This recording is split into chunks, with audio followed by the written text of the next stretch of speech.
He was 17 years old the last time he walked through a door that wasn't locked behind him.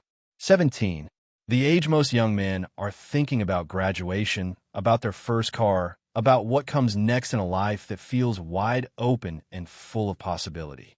The age where mistakes are still supposed to be recoverable, where the brain, according to neuroscience, has not yet fully developed the capacity for long-term consequence thinking, where society still considers you, in almost every legal context, a child.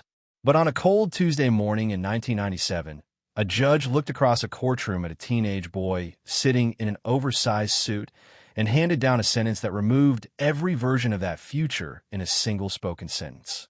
Life in prison without the possibility of parole.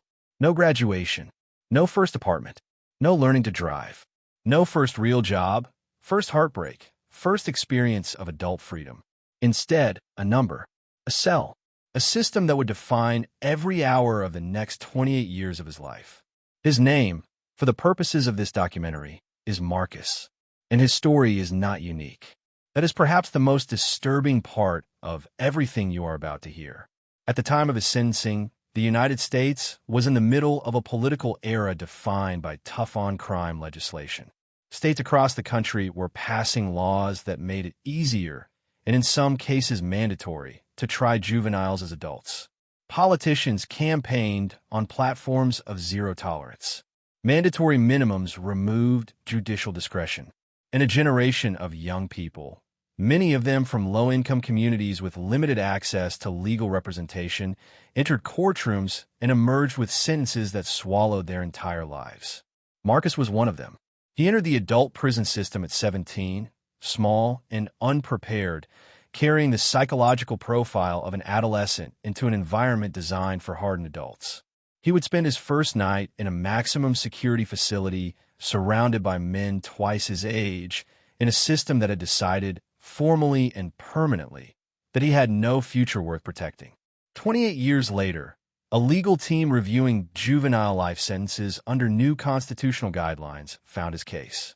The review took 2 years. The hearings took another year. And then, at 45 years old, Marcus walked through a prison gate for the first time as a free man. He had entered that system unable to legally buy a lottery ticket.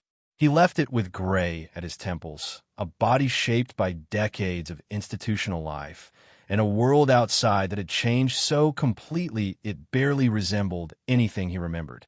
This documentary is not about whether Marcus deserved punishment for what he did at 17. That question has been examined by courts, by lawyers, and by Marcus himself over nearly 3 decades of reflection. This documentary is about what happens when a society sentences a child to die inside a prison, what that does to a human being across 28 years, and what it means to walk back into the world at 45 with nothing but a plastic bag of belongings, a document of release, and a life that has to be rebuilt from the ground up. It is about the juvenile justice system, the science of adolescent brain development, the psychology of long-term incarceration, and the near-impossible challenge of reentry after a sentence that was never supposed to end. It is about what justice looks like when the law changes but the lost years do not come back. And it begins, as so many of these stories do, not at the prison gate, but long before it, in a neighborhood, in a family, in a series of decisions made by a teenager who had no idea that one night would define the next 3 decades of his existence. This is his story.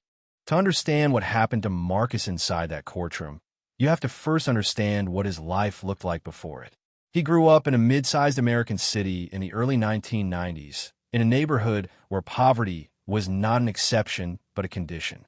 The kind of neighborhood where liquor stores outnumbered grocery stores, where schools were underfunded and overcrowded, where the men who commanded the most visible respect were not teachers or coaches, but the ones standing on corners with money in their pockets and authority in their posture.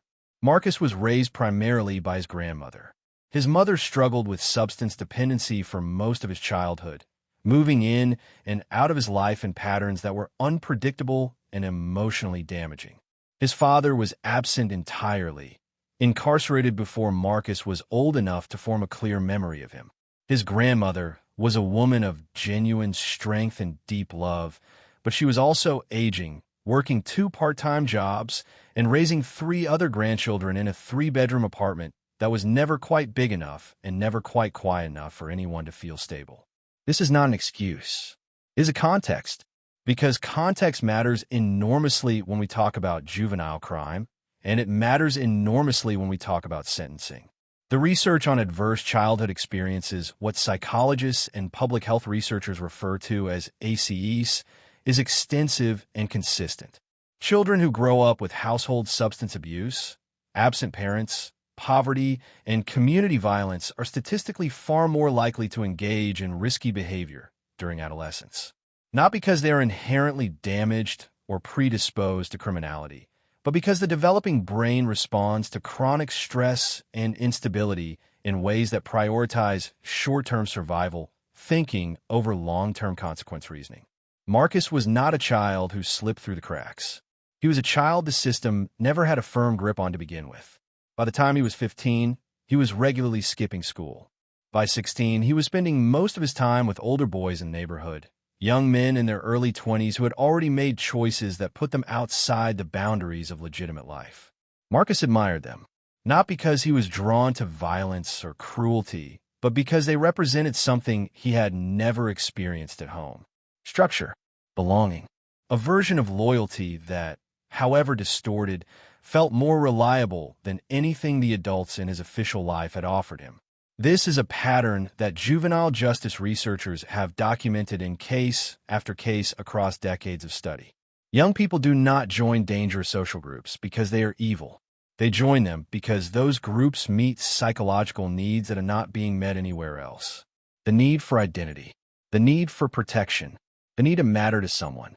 Marcus mattered to those older boys, and that feeling, for a teenager who had grown up feeling largely invisible, was more powerful than almost anything else. On a night in the autumn of 1997, something went wrong. The details of what happened that night are part of the court record, and this documentary will not reconstruct the crime itself. What matters for the story we are telling is what happened next. What happened in the weeks and months that followed, in the legal system, in the courtroom, and ultimately in the sentence that came down on a 17-year-old boy who, by every neurological and developmental standard, was still a child. Marcus was arrested within 48 hours.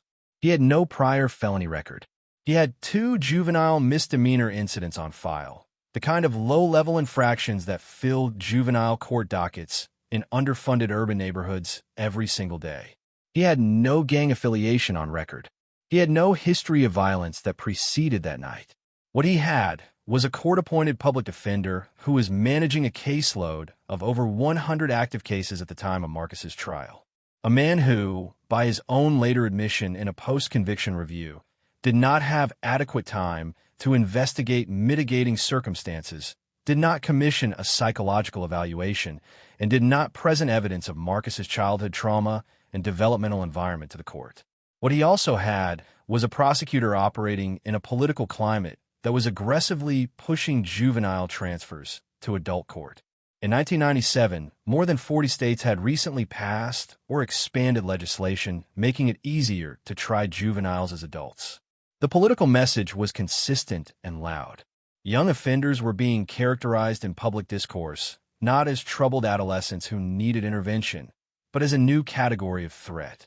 Super predators, a term that criminologists have since thoroughly discredited, but which dominated policy conversation at the time and shaped the decisions being made in courtrooms across the country. Marcus was transferred to adult court at 17. The hearing that determined his transfer took less than 40 minutes. Inside that courtroom, Marcus sat in clothes that did not fit him properly. His grandmother was in the gallery, sitting very still, holding a cloth purse in both hands. His mother was not present. His public defender spoke for less than 8 minutes during the transfer hearing. The prosecutor spoke for 23. The judge approved the transfer. From that moment, Marcus was no longer a juvenile in the eyes of the law. He was an adult defendant facing adult charges, subject to adult sentencing guidelines, in a system that had been designed for people with fully developed brains, life experience, and the capacity for the kind of reasoned decision-making that adolescent neuroscience tells us the teenage brain is structurally incapable of producing with consistency. The trial itself lasted 4 days. Marcus did not testify. His attorney advised against it. No psychological expert was called to speak about his developmental history, his childhood trauma, or the neurological science of adolescent decision-making. The mitigating circumstances of his upbringing, the absent father, the addicted mother, the poverty, the chronic stress of growing up in a high-violence neighborhood, none of it was formally presented to the jury in any structured or meaningful way. The jury deliberated for 6 hours. They returned a guilty verdict. 3 weeks later, Marcus stood before a judge for sentencing. His attorney spoke briefly about his age and the absence of a prior felony record. The prosecutor argued for the maximum. Victim spoke with pain that was real and legitimate and deserved to be heard. And then the judge spoke. Life in prison without the possibility of parole. Marcus stood very still when the words came. People in the courtroom described it differently. Some said he showed no emotion. Others said he looked confused, like someone who had heard sounds but not yet assembled them into meaning. His grandmother made a sound that witnesses described as a low, sustained cry that did not stop until she was helped from the courtroom. Marcus was 17 years, 4 months, and 11 days old. He was handcuffed, processed, and transferred to a state adult correctional facility within 72 hours. The childhood that had already been difficult was now officially over. And a sentence that was designed, in its original form, to last until he died, had just begun. The van that transported Marcus to the state correctional facility carried 4 other inmates. He was the youngest by at least 12 years. Nobody spoke during the 2-hour drive. Marcus sat with his wrists secured, watching the city give way to highway, and highway give way to flat rural land, and flat rural land give way to a complex of concrete and fencing and razor wire that appeared on the horizon like something out of a world he had only seen in movies. He was 17 years old, and he was looking at the place where he was supposed to die. Intake processing at an adult maximum security facility is a deliberate and systematic experience. It is designed, whether intentionally or simply by institutional function, to strip away individual identity and replace it with something the system can manage. Clothing is removed and replaced with institutional uniform. Personal items are cataloged and stored or discarded. A number is assigned. That number will appear on every document, every file, every piece of correspondence for the remainder of the sentence. For Marcus, that number was 47,821. From that evening forward, in the language of the institution, that was who he was. He was photographed, fingerprinted, medically screened, and assigned a housing unit. The officer who processed him did not ask about his age with any particular concern. The system had accepted his transfer from juvenile to adult court, and that legal reclassification meant that within these walls, his age was largely irrelevant. He was an inmate. He was a number. He was a life sentence. His cell was 8 feet by 10 feet, a concrete sleeping platform with a thin mattress, a metal toilet and sink bolted to the wall, a small shelf, a narrow window positioned too high to see anything through except a strip of sky. The door was solid steel with a small reinforced window at eye level. When it closed behind him on that first night, the sound it made was not dramatic. It was not a cinematic clang. It was a dull, heavy, mechanical finality that Marcus would later describe as the most quietly terrifying sound he had ever heard, because it represented not just the closing of a door, but the closing of everything that had existed before it. He did not sleep that first night. He lay on the thin mattress and listened to the sounds of the facility around him. Distant voices, metal against metal, the periodic sound of officers conducting count, footsteps moving down the corridor at precise intervals, a flashlight beam sweeping briefly across the window of his door. The facility never went fully silent. There was always sound, always movement somewhere in the building, always evidence of the machinery of incarceration continuing its function regardless of the hour. Marcus was young enough that his first instinct was still the instinct of a child. He wanted his grandmother. He wanted the apartment that had never been quite big enough. He wanted the noise of his cousins and the smell of his grandmother's kitchen and the ordinary chaos of a life that, in retrospect, had contained more warmth than he had ever properly recognized while living it. That recognition, the sudden acute awareness of what he had taken for granted, would become one of the defining psychological experiences of his early years inside. The adult prison population did not receive him gently. In maximum security facilities, the arrival of a young inmate, particularly one carrying a life sentence, triggers a complex social response. Some inmates see youth and inexperience as vulnerability to be exploited. Others, particularly those with their own lengthy sentences and their own complicated codes of conduct, take a different view. Within the first weeks, Marcus learned to read rooms with an accuracy that years of childhood instability had partly prepared him for. He learned quickly who to acknowledge and how. He learned the geography of the yard and the unspoken rules that governed who moved where and when. He learned that survival inside a maximum security prison had almost nothing to do with physical strength, at least not initially, and almost everything to do with the ability to be consistent, quiet, and observant. He learned, in a language that long-term inmates use to describe this process, how to disappear. Disappearing does not mean becoming invisible. It means becoming unremarkable. It means presenting a surface that gives other people nothing to react to, nothing to test, nothing to push against. It means regulating every visible emotion so carefully that the face becomes a managed performance rather than a genuine expression. It means learning to feel things internally while projecting nothing externally. For a 17-year-old, this kind of emotional suppression is not a skill that develops naturally or painlessly. It is learned through mistakes, and the mistakes inside a maximum security environment carry consequences that no adolescent should be navigating alone. Marcus made mistakes in those first months. He does not deny it. There were confrontations. There were disciplinary incidents. There were moments where the teenager inside him responded to provocation with the impulsiveness that neuroscience would entirely predict from a developing adolescent brain under extreme stress. Each incident resulted in sanctions, lost privileges, time in segregated housing, disciplinary notations added to a file that would follow him through every review, every classification assessment, every institutional decision for years to come.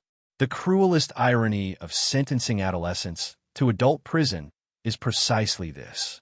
The behavioral characteristics that are most likely to result in disciplinary action inside a correctional facility, impulsivity, emotional reactivity, poor long-term consequence thinking, heightened response to perceived disrespect, are the exact same characteristics that developmental psychologists identify as normal features of the adolescent brain.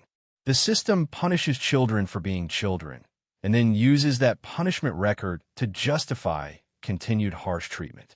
Marcus aged inside that system, not gradually, the way aging feels on the outside, where change accumulates so slowly that it is almost invisible.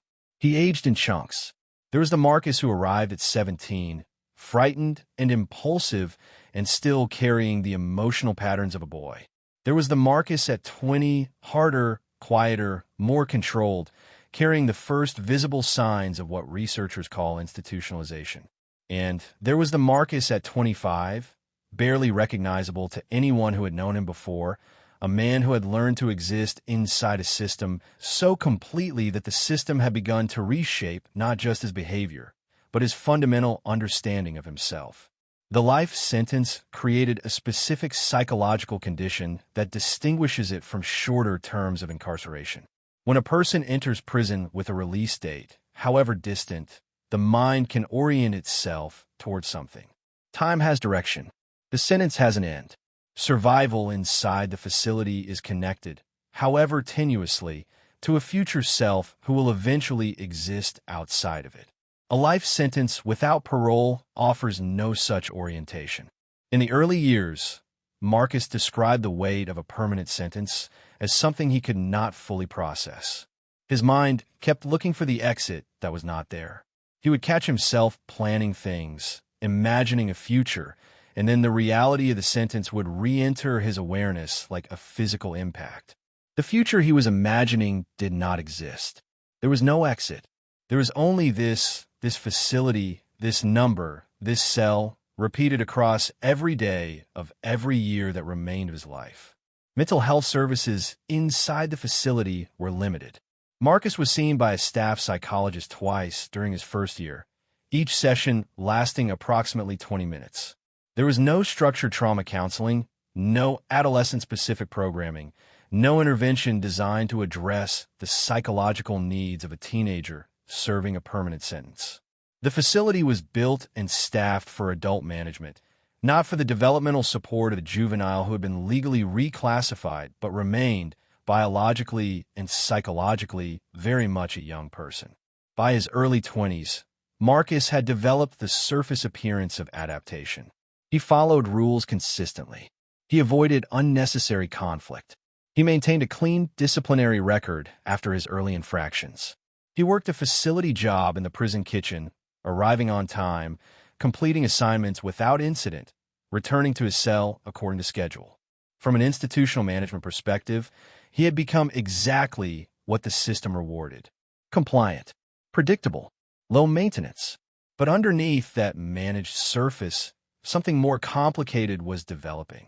He had begun to read, not because anyone encouraged it, but because the library card that came to his housing unit twice a week represented one of the very few sources of genuine mental engagement available to him. He started with whatever was available: fiction, history, eventually law. The law books came later, after conversation with an older inmate who had spent years working on his own appeals and who told Marcus something that stayed with him long after their conversation ended. The law changes, the man told him. It always changes. And sometimes, if you understand it well enough, you find that something changed that applies to you. Marcus did not know, in his early 20s, how true that would eventually prove to be. He had no particular reason for optimism. His appeals had been denied. His sentence remained unchanged. The legal landscape surrounding juvenile life sentences had not yet shifted in the ways it would eventually shift. But he kept reading. And in the reading, something small but significant was preserved. A part of Marcus that the institution had not fully reached. A part that was still curious, still thinking, still, in some quiet and stubborn way, still present. That part would matter later. But in those early years, it was barely visible, even to him. For the first 15 years of his sentence, Marcus lived inside a legal reality that felt permanent and immovable. The courts had spoken. The appeals had been denied. The sentence stood. Life without the possibility of parole, handed to a 17-year-old boy, had been reviewed by multiple levels of the judicial system, and each time the answer had come back the same. The conviction was valid. The sentence was lawful. The case was closed. Marcus did not spend those years in a state of active protest. That is an important distinction to make, because the popular imagination of someone fighting a wrongful or excessive sentence tends toward dramatic images of a person raging against the system, filing endless motions, maintaining a burning visible anger that sustains them across decades of confinement. That version of the story is cinematic. It is also, for most people serving permanent sentences, not accurate. What Marcus experienced for most of those years was something quieter and in many ways more psychologically complex than rage. It was a form of suspended existence, a state in which the future had been removed as a practical concept, and so the mind learned to operate almost entirely within the present tense. Today's schedule, today's meals, today's work assignment, today's count. The horizon of planning compressed down to days and weeks rather than months and years, because extending the imagination further than that produced a kind of pain that served no useful purpose. Psychologists who work with long-term inmates describe this compression of temporal thinking as one of the most consistent and damaging effects of permanent incarceration. The human mind is built to project forward, to set goals, to work toward outcomes that exist in the future. When the future is structurally removed, that forward projection capacity does not disappear cleanly. It atrophies. It turns inward. And the person who eventually leaves that environment, if they ever do, often finds that one of the most disorienting aspects of freedom is the sudden requirement to think in years again rather than days. But in 2010, Something happened that Marcus heard about through the facility's informal communication network before he read about it in any official document. The United States Supreme Court issued a ruling in a case called Graham versus Florida. The decision held that sentencing juvenile offenders to life without the possibility of parole for non-homicide offenses was unconstitutional. It violated the Eighth Amendment's prohibition on cruel and unusual punishment. The majority opinion, written by Justice Anthony Kennedy, drew directly on neuroscientific research about adolescent brain development, citing the fundamental differences between juvenile and adult cognition as a legal basis for treating juvenile sentences differently. The ruling did not apply to Marcus directly. His conviction involved a charge that placed him outside the specific parameters of Graham. But the reasoning of the decision, the acknowledgement by the highest court in the country that juvenile offenders are constitutionally different from adult offenders, that their diminished culpability must be recognized in sentencing, that condemning a child to permanent imprisonment without any possibility of review is a categorically different act than sentencing an adult, that reasoning mattered enormously, because it signaled a direction, and directions in law have a tendency to continue moving. 2 years later, in 2012, the Supreme Court went further. In Miller versus Alabama, the court ruled that mandatory life without parole sentences for juvenile homicide offenders were unconstitutional. The decision did not prohibit such sentences entirely, but required that before imposing permanent incarceration on a juvenile, a court must consider the individual characteristics of the offender, their background, their level of maturity, their capacity for change, the circumstances of the crime, and the possibility of rehabilitation. The mandatory automatic nature of the sentence Marcus had received, imposed without any individualized assessment of his adolescent circumstances or developmental profile, was precisely what Miller identified as constitutionally impermissible. When Marcus read the Miller decision in the facility library, he read it 3 times. Not with excitement. He had been inside long enough that excitement had become a feeling he approached with extreme caution. Hope, inside a long-term sentence, is a resource that must be managed carefully. Hope that arrives and then collapses does not leave a person where it found them. It leaves them in a worse place. Marcus had watched other inmates receive what appeared to be promising legal developments, invest deeply in the expectation of change, and then absorb the weight of a final denial. Some of them never fully recovered from it psychologically. So Marcus read Miller 3 times, and then he sat with it quietly for several days before he allowed himself to think seriously about what it might mean. What it might mean was significant. In 2016, the Supreme Court ruled in Montgomery versus Louisiana that the Miller decision applied retroactively. This was the ruling that changed everything for inmates like Marcus. Retroactive application meant that people already serving mandatory juvenile life sentences, people who had been sentenced years or even decades before Miller was decided, were entitled to new sentencing hearings under the constitutional standards the court had now established. It meant that sentences imposed on children, without individualized consideration of their youth and its attendant circumstances, were now subject to legal challenge regardless of when those sentences had been handed down. Marcus had been inside for nearly 19 years when Montgomery was decided. He heard about it on a Tuesday afternoon from another inmate who had been tracking juvenile sentencing law for years and who understood immediately what retroactive application meant for the population of men in that facility who had arrived as teenagers. Within weeks, letters began moving.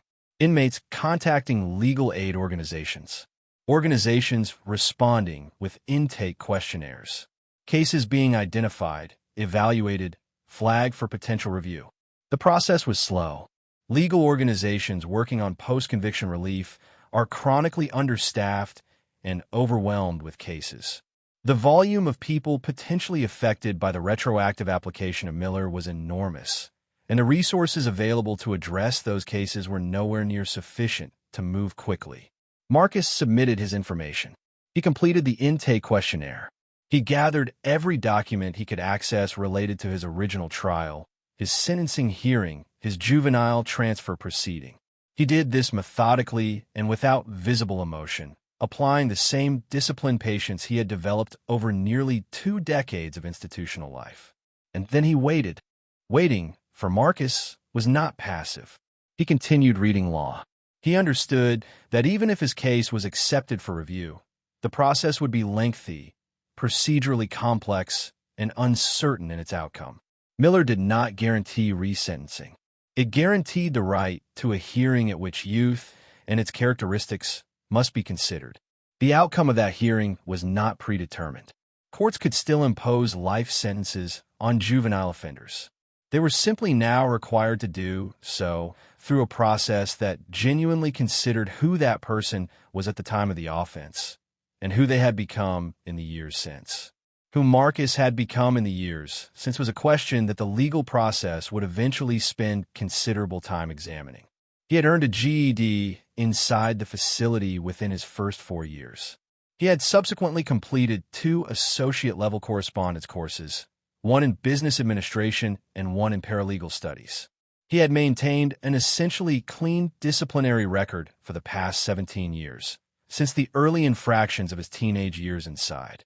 He had worked consistently in facility assignments, earning evaluations that described him as reliable, cooperative, and professionally capable. He had participated in every rehabilitative program the facility offered, including substance abuse education, anger management, victim awareness curriculum, and a mentorship program that paired long-term inmates with newly arrived young offenders. That last detail would prove particularly significant in the legal review that followed. In 2019, a nonprofit legal organization specializing in juvenile justice reform accepted Marcus's case. The attorney assigned to him was a woman in her mid-30s who had spent her entire legal career working on post-conviction relief for juvenile lifers. She visited the facility 4 times in the first year. She reviewed every document in his file. She commissioned a comprehensive psychological evaluation, the first serious psychological assessment Marcus had received since his arrest more than 2 decades earlier. The evaluation was conducted by a forensic psychologist with specific expertise in adolescent development and long-term incarceration effects. It was thorough. It examined Marcus's childhood history, his developmental environment, his psychological profile at the time of the offense as reconstructed through records and interviews, his current psychological functioning, and his assessed capacity for continued growth and community reintegration. The report ran to 63 pages. Its conclusions were careful and evidence-based rather than advocacy-driven. The psychologist found no evidence of antisocial personality structure. She found significant evidence of trauma history that had never been clinically addressed at the time of sentencing.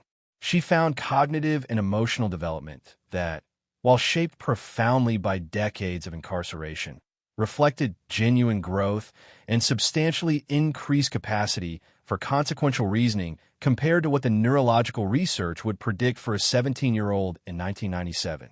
She also found something that the attorney considered particularly important for the upcoming hearing: remorse.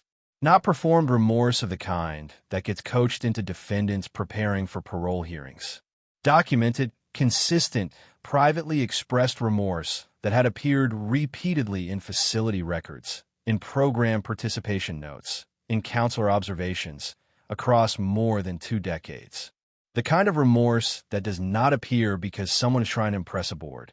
The kind that appears because a person has spent 28 years living with the weight of what they did when they were 17 years old, and their brain was still developing, and the world they were navigating had never given them the tools to navigate it safely. The resentencing hearing was scheduled for the spring of 2025. Marcus had been inside for 27 years. He prepared for it the same way he had learned to prepare for everything inside that facility. Methodically, quietly, without allowing hope to run ahead of reality. But this time, for the first time in nearly 3 decades, reality and hope were at least pointed in the same direction. The resentencing hearing was scheduled for a Thursday morning in March of 2025. Marcus had not been inside a courtroom since the day he was sentenced, 27 years for months and 18 days earlier. He had been 17 years old the last time he sat at a defendant's table. He was 45 now, with gray threading through his close-cut hair, with the measured stillness of a man who had spent nearly 3 decades learning to carry himself in ways that produced no unnecessary friction with the world around him. The transport from the facility to the courthouse took place before dawn. Security protocol required early movement, restricted routes, minimal public exposure. Marcus was placed in a transport vehicle in the darkness of early morning, wearing a correctional facility jumpsuit, wrists secured, accompanied by 2 officers who treated the movement with professional routine. For them, it was a scheduled transport. For Marcus, it was the first time he had been outside the perimeter of a correctional facility in 27 years. He watched the world through the vehicle window with an attention that he would later struggle to describe adequately. Everything was simultaneously familiar and completely foreign. The roads were roads. The buildings were buildings. People were moving through early morning routines, driving to work, stopping at gas stations, existing in the ordinary flow of a world that had continued its motion for nearly 3 decades while he had remained fixed inside concrete walls.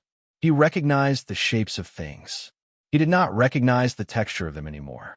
The world had kept changing, and he had not changed with it, and the distance between those 2 trajectories was visible to him through that vehicle window in a way that was quietly devastating. The courthouse was a mid-sized municipal building, functional and unremarkable. Marcus was brought in through a side entrance, processed through security, and placed in a holding area adjacent to the courtroom. His attorney met him there. She had prepared him extensively for this day across multiple visits and written communications over the preceding months. She reviewed the structure of the hearing with him one final time.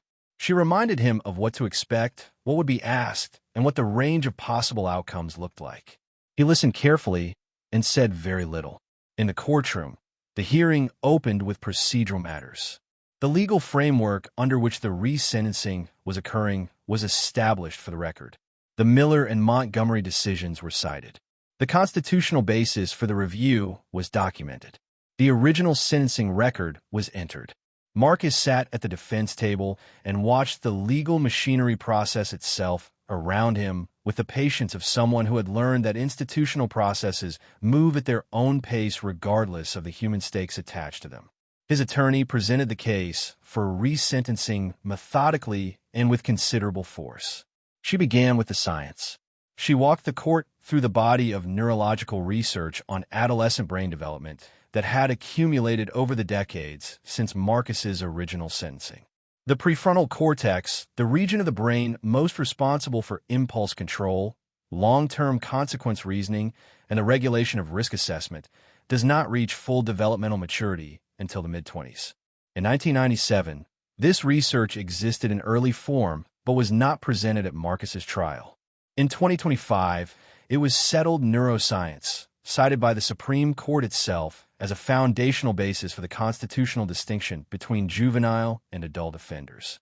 She presented the forensic psychologist's 63-page evaluation in summary, highlighting the findings most relevant to the court's consideration. The documented trauma history, the absence of antisocial personality structure, the evidence of genuine rehabilitation across nearly 3 decades, the assessed capacity for successful community reintegration. She presented Marcus's institutional record, 20 years of clean conduct following his early infractions, consistent work history inside the facility, educational achievement, program participation, the mentorship work with younger inmates that multiple facility staff had documented in writing as meaningful and impactful.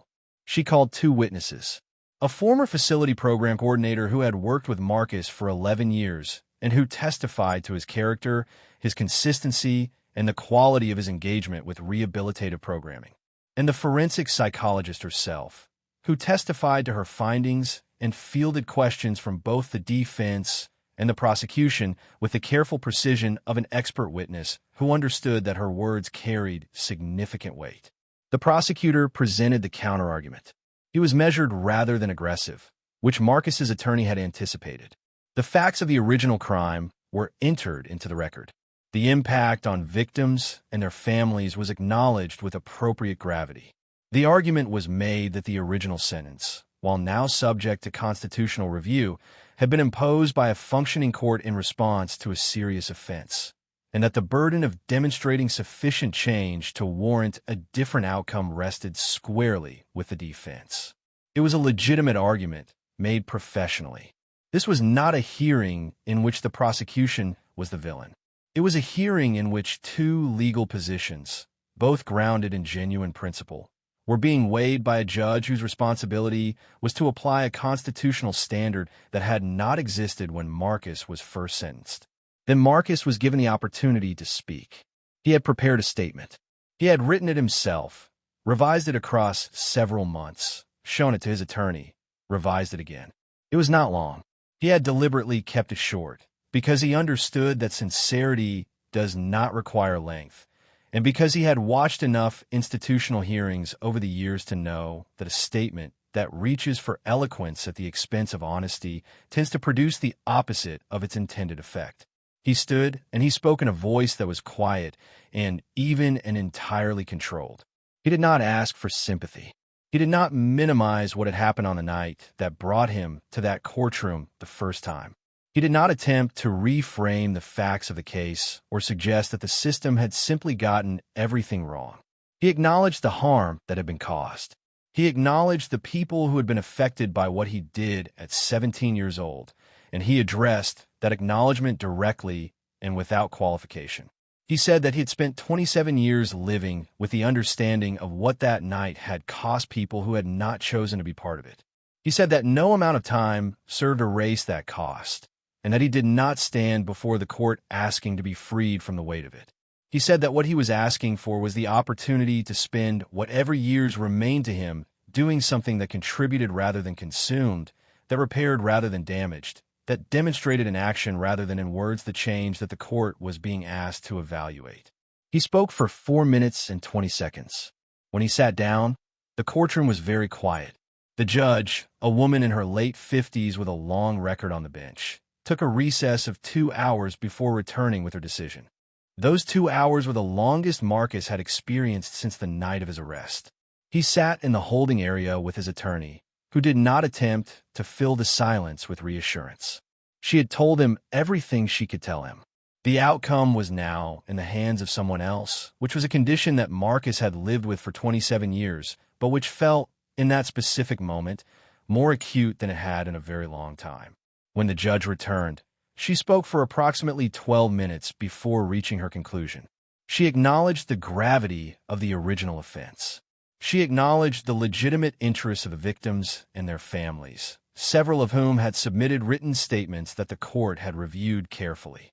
She acknowledged that the purpose of the Miller framework was not to guarantee release, but to guarantee genuine consideration of the individual before the court.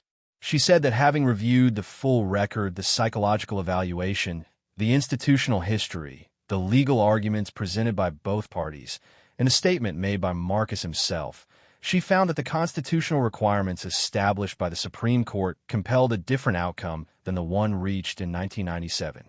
She resentenced Marcus to time served. He was to be released. The words landed in the room differently for different people. Marcus's attorney placed her hand briefly on his arm.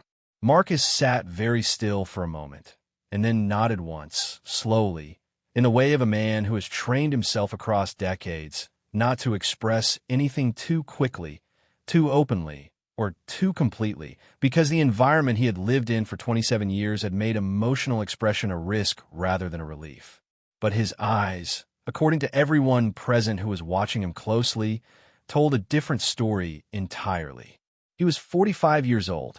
He had entered that system at 17. He had given the institution 27 years, for months, and 18 days of his life. And now, on a Thursday morning in March of 2025, a judge had looked at the full weight of that history and decided that the law, as it now stood, required that he be allowed to leave. Processing and release paperwork took the remainder of the day. Marcus walked out of the courthouse at 4:17 in the afternoon. The sky was overcast. The air was cold. Traffic moved on the street in front of him with complete indifference to what had just happened inside the building behind him. His attorney stood beside him on the steps. She asked him how he felt. He looked at the street for a long moment before he answered. He said it did not feel real yet. He said he thought it might take some time before it did. The first thing Marcus noticed was the noise. Not the noise of the facility, which he had lived inside for so long that it had become a kind of silence through familiarity, but the noise of the outside world, which was layered and unstructured and came from every direction simultaneously without the organized predictability he had spent 27 years adapting to. Traffic and voices and music from a passing car and the mechanical sound of a bus, and somewhere nearby a construction site, producing a rhythmic percussion that blended into everything else without pattern or schedule. Sound that belonged to no institutional system. Sound that simply existed because the world outside was not organized around control and routine, but around the accumulated chaos of millions of people living their lives in proximity to one another without any coordinating authority managing the volume. He stood on the courthouse steps for longer than he realized. His attorney had arranged temporary housing at a reentry transitional facility approximately 40 minutes from the courthouse. A staff member from a nonprofit legal organization that had handled his case drove him there. The drive took place in a car that smelled like coffee and had a digital display on the dashboard showing navigation instructions in real time, updating turn by turn as the vehicle moved through the city. Marcus watched the screen with an attention that the driver noticed but did not comment on. In 1997, navigation meant paper maps or memorized routes. The idea of a device that tracked your position continuously and recalculated your path in real time based on current traffic conditions was not part of the world Marcus had left behind. That gap between the world he remembered and the world he was now moving through appeared constantly and from unexpected directions during those first hours. The phones people carried were not phones in any sense he had previously understood the word. They were flat glass rectangles that contained, as far as Marcus could observe in that first afternoon, what appeared to be the entirety of human information and communication compressed into a device small enough to fit in a shirt pocket. People used them without looking at them, with the automatic fluency of a skill so deeply practiced it required no conscious attention. They swiped and tapped and spoke to them and held them up to photograph things and paid for purchases by touching them to small terminals at checkout counters. The entire physical and social infrastructure of daily transaction had reorganized itself around a technology that had not existed in the form Marcus was now encountering it when he was last free. He did not have one. He would not have known how to use one if he had. The transitional housing facility was a converted residential building in a working-class neighborhood, managed by a nonprofit organization with a specific focus on long-term incarceration reentry. It housed 16 residents at any given time, all of them men recently released from state or federal correctional facilities at various stages of the reentry process. The building was clean and maintained, but plainly furnished. Shared rooms, a common kitchen, a small computer room with 4 stations available for job searching and document management, a meeting room where group sessions and individual case management appointments were held. Marcus was assigned a room with one other resident, a man in his early 50s who had served 18 years and who had been at the facility for 3 months. The man showed Marcus where things were without unnecessary conversation, with the practical economy of someone who understood what it felt like to arrive somewhere new after a very long time somewhere else. He showed him the kitchen schedule, the laundry procedures, the sign-up sheet for computer access, the curfew rules posted on the back of the front door. He told Marcus which staff member to go to for specific types of questions. He told him which nearby grocery store had the most reasonable prices. He told him that the first 2 weeks were the hardest and that it got somewhat easier after that. Not easy, but somewhat easier, and that the difference mattered. Marcus thanked him. That small, practical orientation, delivered without drama or performance, was one of the most useful things anyone did for him in those first days. The rules of the transitional facility were not unlike institutional rules in their basic structure. Curfew at 10. Mandatory house meetings twice weekly. Required engagement with case management services. Random drug testing. Documentation of job search activity. These structures, which might have felt constraining to someone coming from shorter sentence, were actually a source of something close to comfort for Marcus. Complete structurelessness would have been more destabilizing than this partial framework. The facility understood that, and it was one of the reasons organizations specifically designed for long-term reentry operated differently from general homeless shelters or standard halfway houses. But the challenges of those first days were real and accumulated quickly. He needed identification. His original documents were 27 years old and entirely non-functional in a world that had reorganized its verification systems multiple times in the intervening decades. Getting a current state identification card required a birth certificate. Getting a birth certificate required navigating a government records request process that now existed primarily online. Navigating an online process required computer literacy that Marcus was in the early stages of rebuilding. His case manager helped him through each step, but the process took days and required multiple visits to multiple offices, each of which required transportation on a public transit system whose routes and payment methods had changed entirely since 1997. The city's buses no longer accepted cash in the way Marcus remembered. Payment was handled through a card system that required a separate registration process. Navigating this without a smartphone, without a bank account, and without the automatic background knowledge that people who had lived continuously in the outside world had accumulated without even noticing they were accumulating it, required assistance at nearly every step. This is one of the least discussed aspects of long-term reentry, and one of the most practically significant. It is not simply that returning citizens lack resources. It is that the infrastructure of daily life, the systems through which ordinary tasks are accomplished, has reorganized itself around digital access and assumed competencies that a person absent from the outside world for decades has had no opportunity to develop. The gap is not just financial. It is operational. It is the gap between knowing that a task needs to be done and having any reliable framework for how to accomplish it in the world as it currently exists. Marcus approached these challenges with the methodical patience that had become one of his defining characteristics inside the facility. He did not allow frustration to express itself visibly. He asked questions carefully and specifically. He took notes on paper because writing things down was a habit from his years of self-directed study, and it was a habit that served him well now. He returned to tasks that did not resolve immediately without abandoning them, approaching each bureaucratic obstacle as a problem to be worked through rather than a wall to be accepted. But the psychological dimension of those first weeks was more complicated than the practical one, and it operated beneath the surface of his managed external presentation in ways that were harder to address. Sleep was disrupted consistently.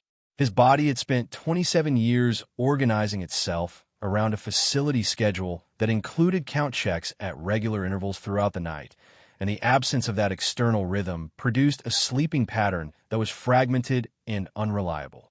He would wake at 2 in the morning and lie in the unfamiliar room, listening to the sounds of a building that were not the sounds of the facility, and feel a disorientation that was difficult to name precisely. It was not fear. It was not grief exactly. It was something closer to the feeling of a compass that had lost its reference point, a directional instrument suddenly operating in an environment where the signals it was calibrated to read no longer existed.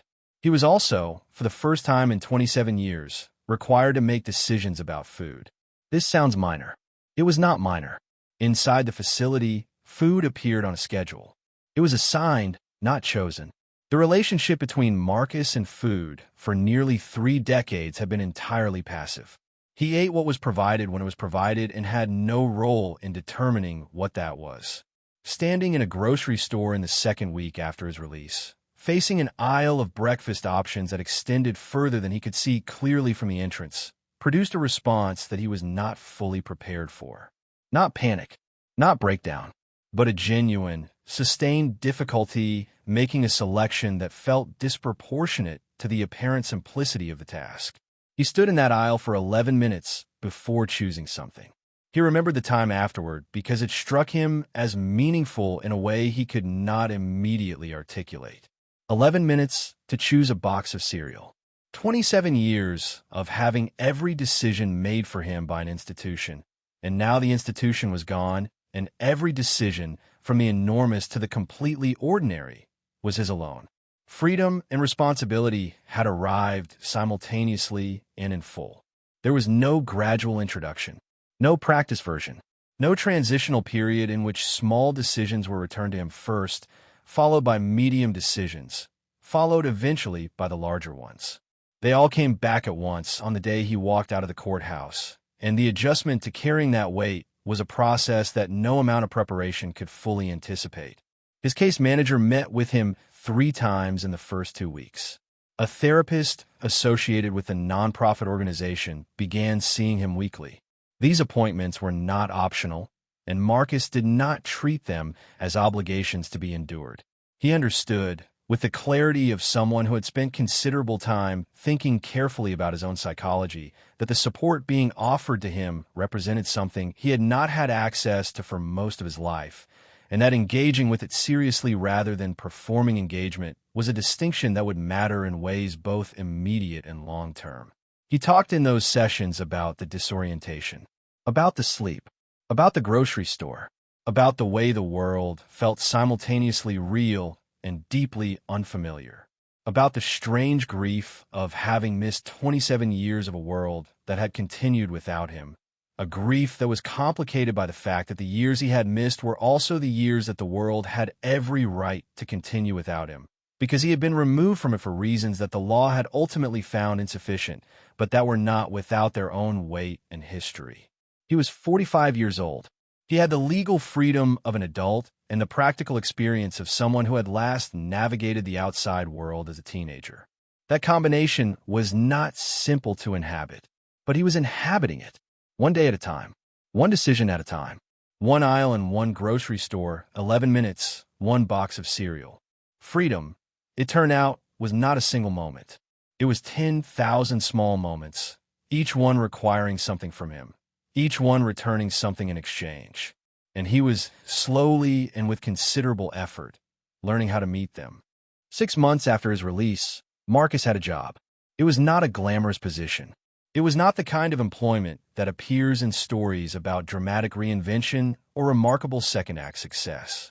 It was a facilities maintenance position at a mid-sized commercial building managed by a property company that had a formal second-chance hiring policy written into its human resources framework. The work involved building upkeep, minor repairs, cleaning common areas, and managing supply inventory. It required reliability, attention to detail, and the ability to work methodically through a task list without supervision. Marcus was exceptionally well suited for it. He arrived on time every single day. He completed every assigned task. He communicated with his supervisor clearly and without unnecessary friction. He managed workplace relationships with the careful consistency of someone who understood that every interaction was building something. A record, a reputation, a version of himself that existed in the outside world and was constructed from daily repeated action rather than from a single moment of decision. The work gave Marcus something that money alone could not provide: structure, purpose, a reason to be somewhere at a specific time that was chosen rather than imposed. Every morning that he set his alarm and prepared for work and traveled to the building and began his shift, he was exercising a form of agency that had been unavailable to him for 27 years. The choice to show up, the choice to do the work well, the choice to build something rather than simply endure something. That agency, repeated daily, accumulated into something that began to feel recognizable as a life. Financial rebuilding moved slowly but consistently. His wages were modest, but he had established a basic bank account in his first weeks after release and was depositing a portion of every paycheck with a discipline that his years of institutional self-management had made natural to him. The habit of saving, the practice of deferring consumption in favor of future stability, was something Marcus understood instinctively as a form of self-governance that nobody was going to impose on him from the outside anymore. He was the structure now. Everything the facility had externally imposed for 27 years, he had to generate entirely from within. By month 4, he had moved into a small studio apartment. The lease was in his name. The utilities were in his name. The key was his.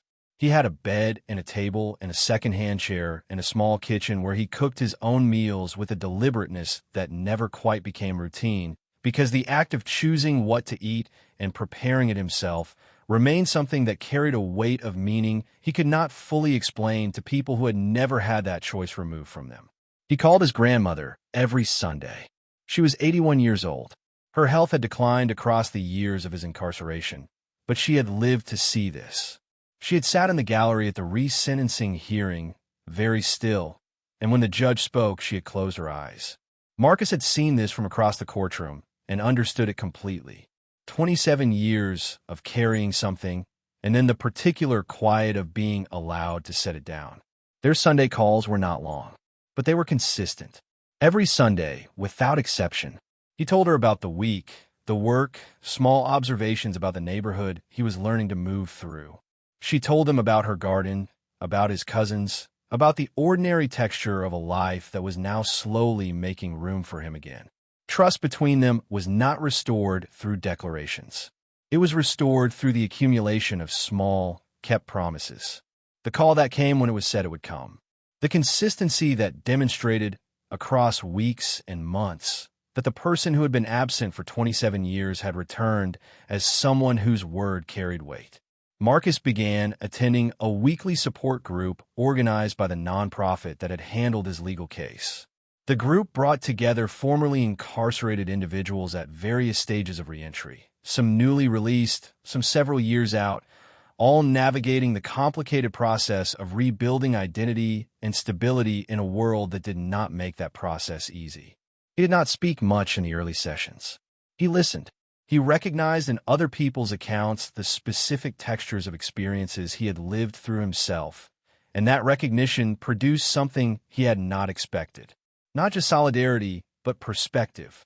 Seeing his own journey reflected in others helped him understand it more clearly than he could when looking at it only from inside. Eventually, he began to speak. And what he said when he spoke was listened to carefully by people who understood exactly what it had cost him to say it. At 45, Marcus was at a starting point that most people reach at 17 or 18. He was learning to drive. He was building credit. He was figuring out how health insurance worked and how to establish the ordinary administrative infrastructure of adult life that most people construct gradually across their 20s. He was doing all of it at once, in his mid-40s, without a roadmap and without the luxury of the trial and error that youth normally provides. He did not describe this as tragic. He described it as the situation. And the situation required practical responses applied consistently, without the emotional overwhelm that the situation arguably warranted. The juvenile justice system that sentenced him is still operating. The children moving through it today are not different from the child Marcus was in 1997. They carry the same trauma histories. They stand before the same kinds of courts. Some of them will receive sentences that end. Some will not. And somewhere right now, there is a 17-year-old sitting in a cell looking at a sentence designed to last until he dies, wondering if the law will ever remember that he was a child. Marcus was 45 when the law finally remembered him. For some, the remembering comes too late. For some, it has not come yet. And that is not the end of story. It is a question that belongs to all of us. A question about what justice really means.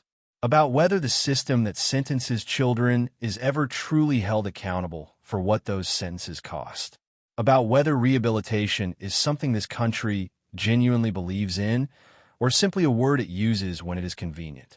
Marcus is still building, still showing up, still choosing every single day to construct something from what remains rather than to be defined entirely by what was taken.